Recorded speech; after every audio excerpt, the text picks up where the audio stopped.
Hello everyone, I am the Bandit Kirby, and welcome to my channel, The Commander Tavern. The Commander Tavern is a channel dedicated to my favorite multi-vamping format. The Brewery is a series on this channel showcasing my spicy brews and other deck techs. On this episode of The Brewery, I'll be discussing my take on a commander from March of the Machine, Heliod the Radiant Dawn. If you like this deck or any of the cards I'll be mentioning throughout the video, please consider using my TCG Player affiliate link when purchasing those cards. You can find that link down in the description. It'll really help out the channel. But the very best way you can help support the channel is with my Patreon. There are plenty of perks for being a patron, such as early access to certain videos, exclusive deck techs, gifts, and more. You can also support my channel for free by simply liking, subscribing, and sharing, which also helps out a lot. I put out a video every Monday, so you don't want to miss out. You can join my Discord server for free if you want to join the Commander Tavern community. All pertinent links are down in the description. Alright, let's get back to the episode. Heliod is a 4/4 enchantment creature god for 2 generic and 2 white. Since he has an activated ability with blue Phyrexian mana, he has a white-blue color identity. Interestingly, he neither has Indestructible nor the Devotion clause for him to be a creature. This is important because this requires protecting him more so than his 2 previous incarnations. He recovers a non-god enchantment when he enters the battlefield, which is more of a bonus than anything in this particular deck since it only has 4 enchantments. That's because this deck is more focused on his completed side, which is what you get when you transform him. Heliod the Warped Eclipse is the actual commander of this deck, and more than likely everybody else's. He is now a Phyrexian and 4/6. He gives flash to all of our spells and reduces their cost by 1 generic for each card opponents have drawn this turn. This is absolutely busted considering we can play a ton of wheel effects, global draw X effects, and others. This is what the deck aims to do. Have everyone draw a ton of cards, and then our colored spells have no generic cost.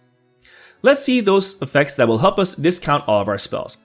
Keep in mind that completed Heliod gives our spells flash so we can cast all of these sorceries at the beginning of an opponent's end step, and thus any other spells we want. So let's start with the cheapest ones that help get the ball rolling. Cut a Deal, Vision Skeins, and Words of Wisdom are very cheap to cast and can get our generic spells already costing at least 3 less. Keep in mind that, at bare minimum, that opponent drew 1 card that turn during their draw step. So these spells are already going to cost 1 less to cast. So the blue ones will only cost 1 blue. Lore Broker, Dacromystic, Otherworld Atlas, Temple Bell, Gaia Reach Sanitarium, and Mikokoro, Center of the Sea, can also do this repeatedly because they're permanent. The creatures will have Summoning Sickness, so casting them at the end of the turn before yours is ideal, but can't be activated in that moment. The lands and artifacts can though, and they'll probably be free to cast too. Best of all, the lands don't take up a slot in the deck, which is great. Something important to consider with these artifacts is their combo potential with Mind Over Matter. This combo is an oldie but a goodie. Essentially, we discard the card we just drew to untap either artifact. We then tap them down to activate them and do it all over again. This can help us indefinitely dig for the deck's wincons. It's also an enchantment so we can recover it with Heliod. However, I am not running it in my deck because the One Ring has caused this reserve list card to dramatically spike in price. That being said, you could make the deck way more consistent and more combo oriented by including both Mind Over Matter and the One Ring if you wanted to. The Run Wing is also amazing here anyways since it can be flashed in, possibly for free too, to give you protection from everything in response to anything. So keep that in mind. Going back to global draw effects, Commit to Memory, Jace's Archivist, Memory Jar, Wheel and Deal, and Windfall are the deck's wheel effects, making everyone discard cards and then draw cards. Well, the memory half of Commit to Memory, since that's the wheel. Fortunately, it's cast via Aftermath, which is basically flashback. Commit is still good to cast since it provides spot removal. With enough cost reduction, you can even cast both halves in the same turn. Memory Jar could potentially be entirely free and help reduce the cost of our spells by 21 generic mana, as well as giving us 7 new cards. We do have to discard them afterwards, assuming we don't cast any of them. Jace's Archivist is similar to the previous selection of cards in that it's repeatable because it's on a creature.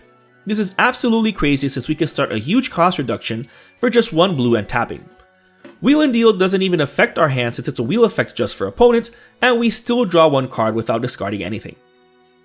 Days Undoing, Echo of Eons, Emergency Powers, Game Plan, Temporal Cascade, and Time Reversal are the Time Twister type effects of the deck. Speaking of, you could also run it if you already have it or don't care for proxying it.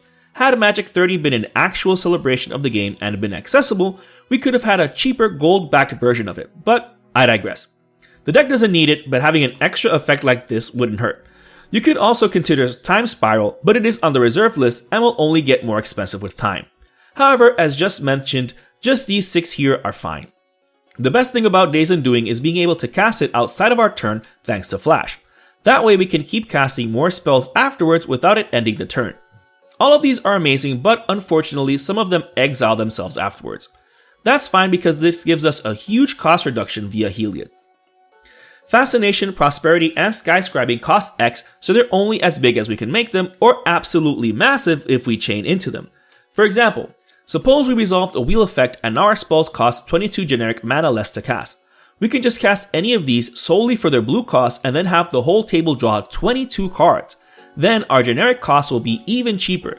We could easily deck the table, but be careful we don't deck ourselves as well. We could run tech for that like Jace Wielder of Mysteries, Laboratory Maniac, and Thassa's Oracle to actually win the game instead of losing. So why just prevent it from happening when we can win from it? Best of all, we can cast them with Flash as well thanks to Heliod. However, I am not running any of these effects. That being said, you could definitely if you wanted to. Platinum Angel won't win you the game that way, but it will prevent you from losing that way, as well as preventing your opponents from winning. Thanks to Heliod, we can not only cast this at instant speed in response to losing for any reason, but we could probably do it for free too, since it only costs generic mana. However, I am also not running Platinum Angel, but you could if you wanted to. The reason I'm not running these effects is the same as why I'm not running the One Ring nor Mind Over Matter.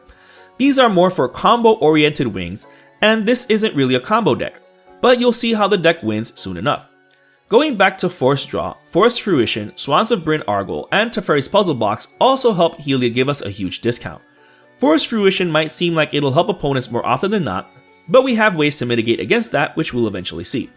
The Swans not only serve as ways to make opponents draw a ton of cards, but it's an amazing blocker too. Teferi's Puzzle Box is absolutely crazy here, since it triggers on its own without requiring any mana, giving us a huge reduction with zero effort. We can also potentially cast it for free at instant speed. Now that we've seen how to make the whole table draw a ton of cards, discard a ton of cards, shuffle a ton of cards, what do we do afterwards? Well, first off, we need to protect our source for doing so. For that, the deck is running Champion's Helm, Giant's Amulet, Lightning Greaves, and Swiftfoot Boots against targeted removal effects, with Dark Steel Plate, Shield of Cauldron, and Tyrite Sanctum to give Heliod indestructible. These last two also being indestructible is quite the bonus. With the exception of Giant's Amulet, we can also cast these for free if opponents have drawn enough cards between them. The Sanctum can go straight to its final mode thanks to Heliod already being a god. Best of all, it doesn't take up a slot in the deck for being a land. Speaking of cards that don't take up slots in the deck, Emeria the Sky Ruin, Mistveil Plains, and Mystic Sanctuary are land-based recovery effects. The first one helps us reanimate any key creature, which will happen more often than not, since there are 10 planes in the deck between basics and non-basics, plus all the fetch lands that can get them. Mystic Sanctuary is great at top decking any wheel effect or even interaction we might need to reuse.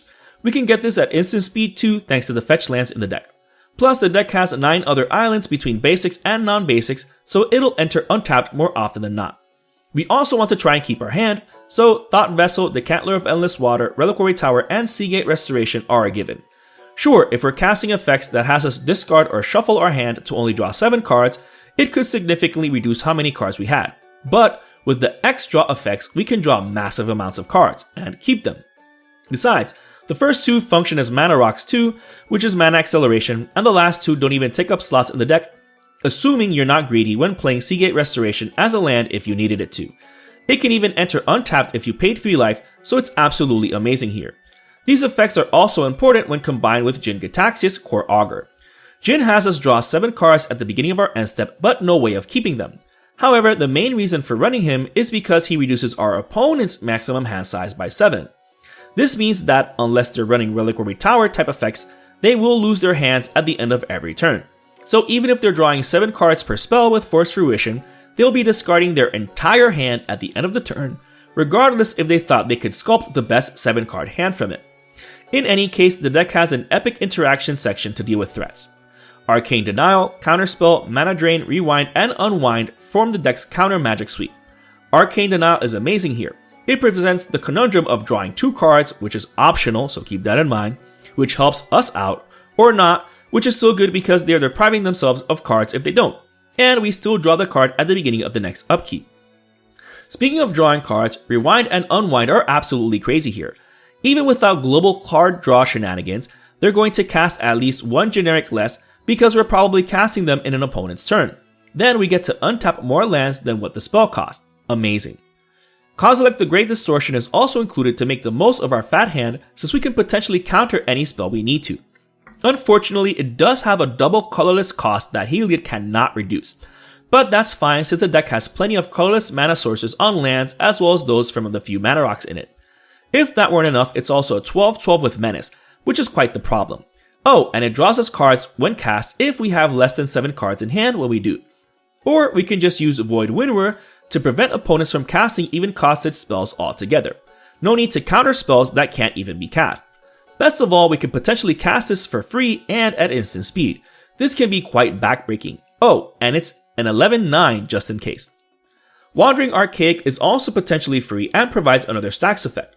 Sure, it doesn't prevent spells from being cast, which is a bit tamer, but we get to copy it, which is great. So they either overpay for interaction and land-based ramp, or we get it too. The backside of this card is essentially non-existent for this deck. You should only ever play it for its front side. Jin-Gitaxi's Progress Tyrant is another stax effect in the deck, but with all upside for us. This has opponents choose which spell to lose first if they did want to cast their interaction. And even then, that's assuming they even can, if we were to have any counter magic in hand. If you wanted to be extra cruel, you could also run Arcane Laboratory, Eidolon of Rhetoric, Rule of Law, and Archon of Emeria. With these enchantments in the deck, Heliod's ETB ability is even more useful. However, this can increase the salt factor when combined with Jin-Gitaxi's. This means opponents wouldn't be able to cast any instants, sorceries, nor artifacts, since they can only cast one spell per turn. This also affects us, but since Heliod gives our spells flash, we can cast one spell per turn for every turn around the table, which is technically 4 spells for us and only 1 for each opponent.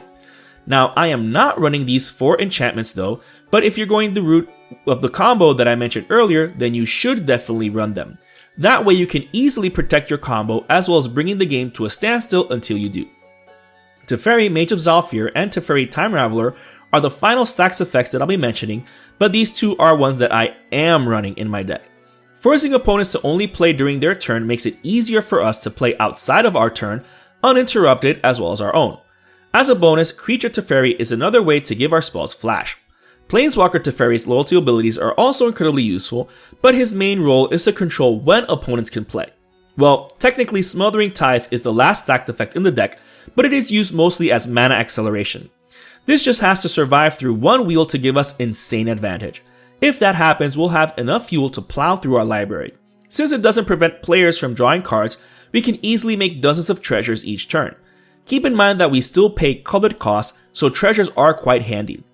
Wayfarer's Bauble, Navigation Orb, Burnished Heart, and Soul Ring are still included as the independent mana acceleration pieces of the deck. But Smothering Tithe is an auto-include here, unfortunately. Given the nature of the deck being almost 1/3 global draw effects, not running it almost seems like a mistake. Or using Omniscience to not pay for anything at all. Thanks to Heliod, we could potentially cast this for just triple blue. And then all of our spells are free. However, it is a May ability, meaning that we can choose to pay for our spells. This is important because for those X-costed spells, otherwise X would be 0. But casting this is almost certainly game over, since we will probably never run out of gas casting wheel into wheel into wheel, digging through our library. Going back to the deck's interaction, Curse of the Swine, Cyclonic Rift, Heliod's Intervention, Promise of Loyalty, Quarantine Field, and Teferi, Temporal Pilgrim are absolutely busted here. For just double blue, we can potentially exile all of our opponent's creatures, giving them 2/2 boars instead. For just 1 blue, we can overload Cyclonic Rift. 2 white is enough to destroy all of our opponent's artifacts and enchantment, or gain an absolute insane amount of life with Heliod's Intervention. That might matter with a card we're going to see soon. An instant speed Promise of Loyalty wiping the board of all creatures except Heliod and 3 others that can't attack us is just icing on the cake. Casting this at the end of the turn or in response to an alpha strike our way is glorious. Same with Quarantine Field. That might be a bit tougher since it has double X, but when cast after chaining a couple of wheel or draw X spells, and we can potentially exile all of our opponent's non-land permanents. Teferi's Ultimate is something we can do each of our turns too. Since we're drawing so many cards, we can easily activate it each time we can. Generous Gift, Introduction to Annihilation, and Scar from Existence are the deck's single target removal effects. The last two can be cast essentially for free. Not only that, but the lesson adds insult to injury by having the opponent draw a card, which further helps us. Alright, since I'm not comboing out to win, nor running the more oppressive stax effects to win, Well, how do I win? The strategies I mentioned earlier are better, but I found that very few people like playing against them, so that would be a meta call. Therefore, I'm running things like Finale of Glory, Storm Herd, and White Sun's Twilight. These can create such a massive amount of creatures that it could win us outright through combat when we enter our turn. Remember Heliod's intervention? Imagine gaining twice X life before casting Storm Herd. Absolute madness. White Sun's Twilight also functions as a board wipe, but it gives us X mites with Toxic 1, which can pretty much end the game on our combat step if we created at least 30 of them. Or even with just 10, we can kill our opponents one at a time. As for killing our opponents all at once, I'm running Psychosis Crawler. With the previous combo I mentioned of either the One Ring, Temple Bell, or Otherworld Atlas combined with Mind Over Matter, you will kill off the table before decking yourself. However, I used to run this combo in the first iteration of my Necrostar deck in 2013, so it's no longer entertaining for me. That being said, you can definitely do it if you go the combo route. But even on its own, it brings incremental value, so that's why it's in here. And if we're chaining a ton of wheels, we can win without going infinite. Approach of the Second Sun is included as an Oops I Win card because of how easy it is to win with it. Granted, I'm not comboing off nor staxing the table because a lot of players find that method of winning irritating. Same with winning via decking myself. However, the same could be said for Approach of the Second Sun. But if the game is dragging on too long, for just 2 white mana and a couple of massive draw effects, you can end the game in your favor at the moment.